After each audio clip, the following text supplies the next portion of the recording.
Okay, students, we will begin from the in-laboratory session that we left in the last lab. So we talked about this main window of your software, that is USB QIC interactive interface. And I told you that we have multiple options from this drop down menu. We have to select one. All right. And I told you a few things about this figure. We are going to see the first demonstration of the hardware lab today. Okay, let me show you the software first. QIC. I can share the setup file with you. You can download it, but you can only see the interface of the software.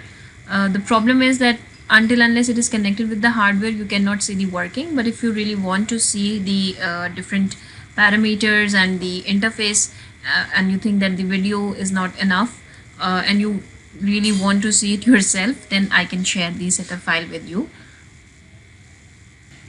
Take some time,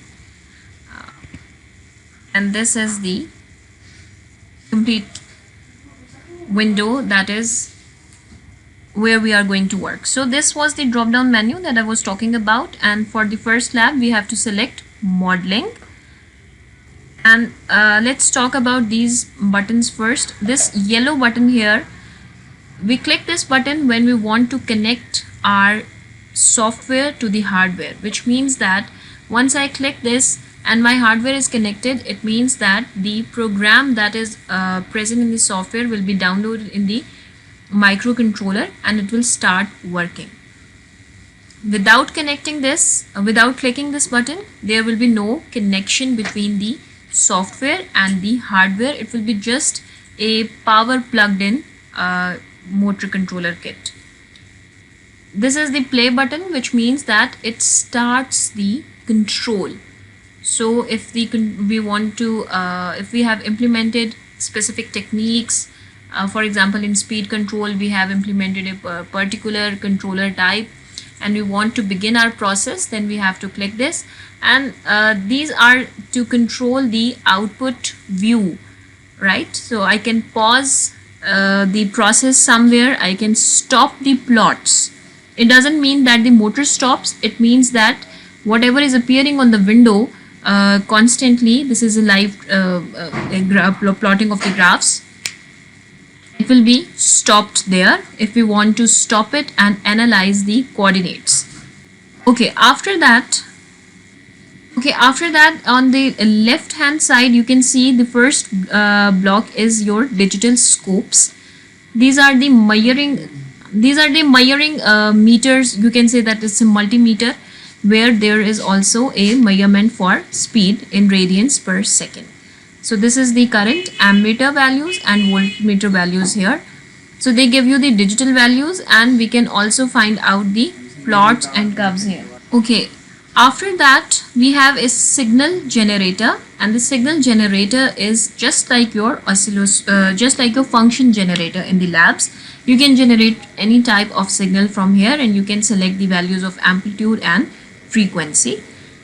Then these are the model parameters, and you see these are the three model parameters, capital K, tau and TF, and all of them constitute the transfer function of your motor. And we are going to see a few more calculations to compute capital K and how to calculate tau and the transfer function values, right? Okay. So this was the brief introduction of what this window is about and how this software interface looks like. This is speed radian per second. There, the graph shown here would be the curve plots for the speed of the motor, and this particular plot is for the input voltage. And you see that you can change the value of voltage from here, and it is numerically restricted to 5 volts. You cannot increase more than 5 because there is a threshold, as we have already discussed, because there is an amplifier in the hardware and it is going to amplify your input 3 times. Okay, now let's come back to the manual again.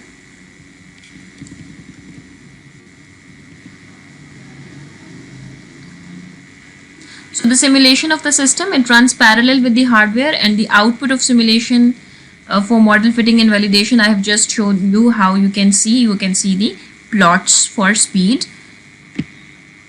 So two output plots will be visible. One is the blue trace and one is the red trace. The red trace is the actual output and the blue trace is the ideal output, what it should be and what it actually is. So the my controller that is already installed here, and it is running at a frequency of 100 hertz. So if controller is running at a frequency of 100 hertz, so the sampling interval comes out to be 0.01. We are going to use this information later in calculations. So speed is actually calculated by the derivative of your position. So if the position of the motor changes, the rate of change of position, which means the derivative of the position, gives us the value of the speed. Okay, this is how you start the module. You power up the motor kit, and there are two LEDs. One lights constantly, the other flashes on and off repeatedly.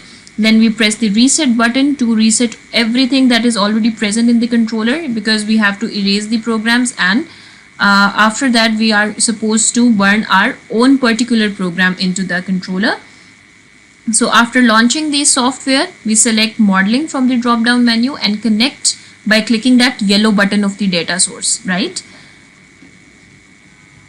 Okay, so the first experiment is that we have to set the default module parameters and give this input. What is the input? We are going to give a square wave of 2 volts amplitude with a frequency of 0.4 hertz, and capital K value is equals to 10, tau equals to 0.2, and value of TF equals to 0.01. These are the default parameters and they have been given to you.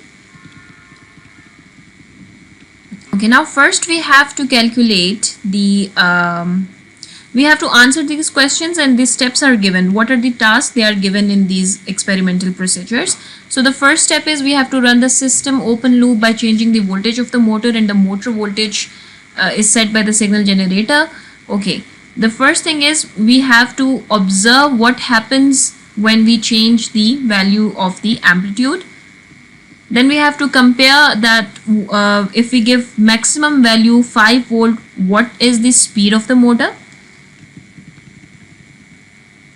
And by starting with 0 voltage, we have to find out the minimum value of voltage at which the motor just starts to move. The next part is that we have to estimate the motor resistance, and if we are going to estimate motor resistance,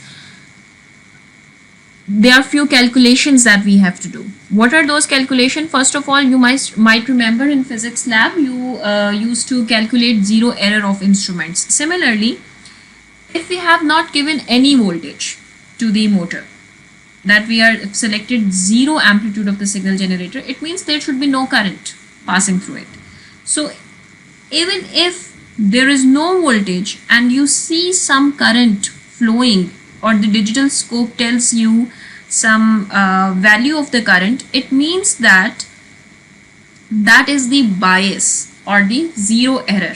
So we have to first calculate that value, which means that in our software we have to change the value of amplitude to 0. There is no current, and when I connect my hardware to it and I see some value of current here in the ammeter, it means that I have to subtract this value from all the readings, and if the value is negative, then I have to add this particular value in all the upcoming readings for the values of current. Alright, so we have to do this process for various values of voltage from -5 to 5, and measure the current that is appearing in the ammeter and do the correction for the bias, and calculate the resistance by using Ohm's law V by I. Okay, for measuring the resistance, we have to hold the inertial load by our fingers or by our hand, so that there is a disturbance and we are creating friction there, right? And after these values are calculated, we have to find out the average resistance value.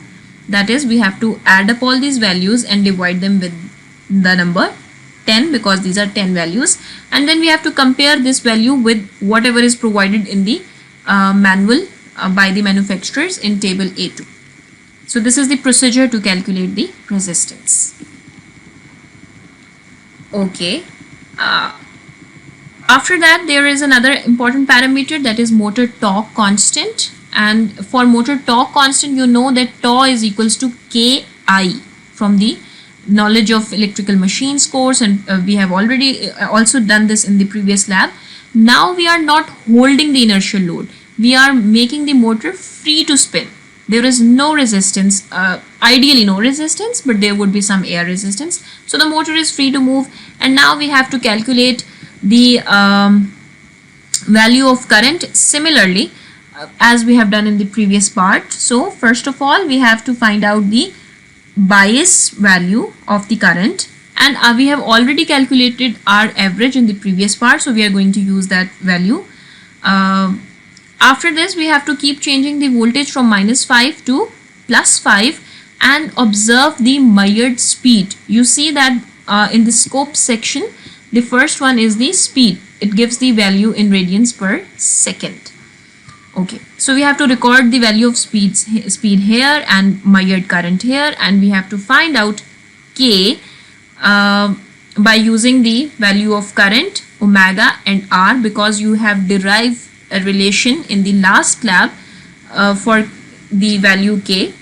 So we are going to use these parameters to find out the value of back EMF.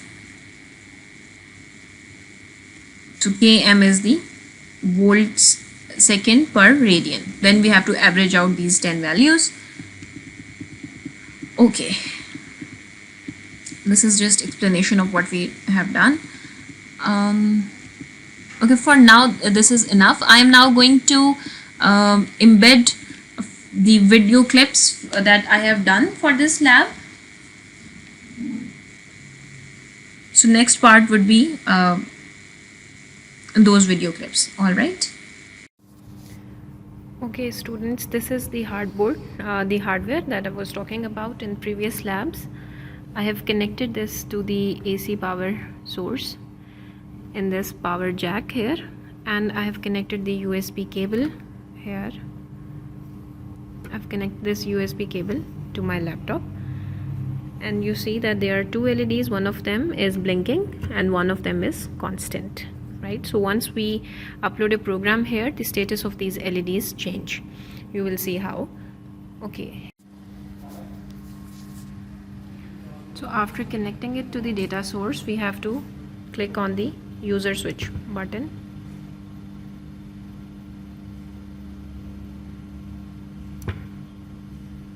So once the user switch button is clicked, you see the motor starts moving with the given input voltage.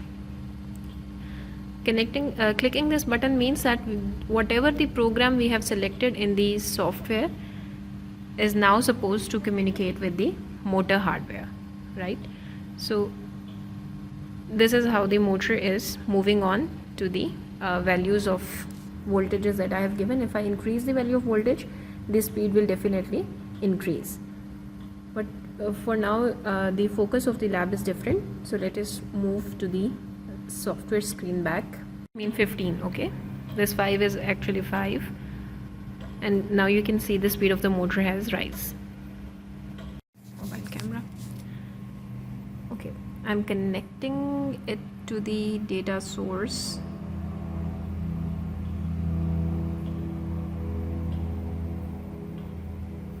Now let's first make the amplitude equals to 0. So once I have made the amplitude equals to 0, the motor is stopped. Now I am increasing the amplitude point by point, and again now I am increasing one digit at a time, and you have to see the motor when it starts moving, and then we will record the value of voltage.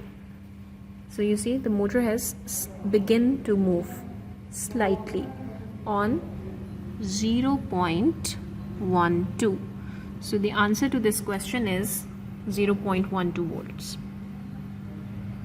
After giving 0 as an input, you see that these are the scopes showing you the current and voltage value. So the value of voltage is 0 for now. Let's make this value equals to -5. Okay, you can see the screen from there. So after having this value equals to -5, I am holding this by hand. This is the, I'm by force holding my inertial load to see the values of voltage and current. Okay, so first we have to calculate the zero error of this, any current bias. For that we have to initially give 0 input and see is there any current passing through it, and that's a very minute amount, 0.012. So we have to subtract this value from each calculation. Now keep doing the same for -5. For -5 I am holding this slightly here, and you see that the value of current, record the static value of current.